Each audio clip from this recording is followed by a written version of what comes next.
Сәлем достар, баршаңызға бүгін сіздермен уылдырықтан жасалынатын котлеттің рецебімен бөлісетін боламын. Өте дәмді болып шығады және тексерілген рецепттердің бірі. Видеоны толық қараңыздар.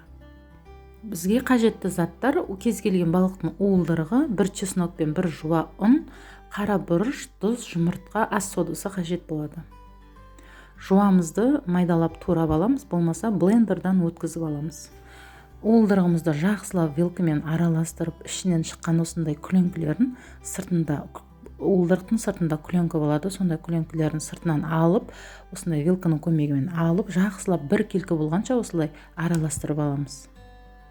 Енді блендердан өткізілген мен жуам мен чесногымды қосам және татымына қарай тұзымызды, қара бұрышымызды салып, үстіне ас содасын және бір жұмыртқамызды салып, барлық қоспаны үстіне салып болған соң жақсылап араластырып аламыз.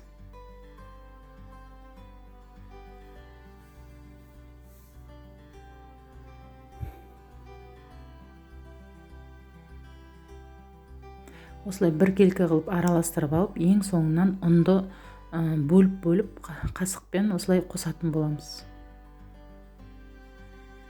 Ұнның барлығын қоспаймыз, бізде ішінде комок пайда болып қалады. Сол себепті біз бір қасықтан бөліп қосып, жақсылап бір келкі болғанша араластырып аламыз. Мінекей достар, мен барлығын осылай араластырып алдым. Біздің массамыз осындай болып шығуы қажет. Енді қызып тұрған табамызға 5-6 ас қасықпен майымызды құйып, уылдырығымызды үстіне салып, орташа отта 2 жағын қызартып пісіріп алатын боламыз.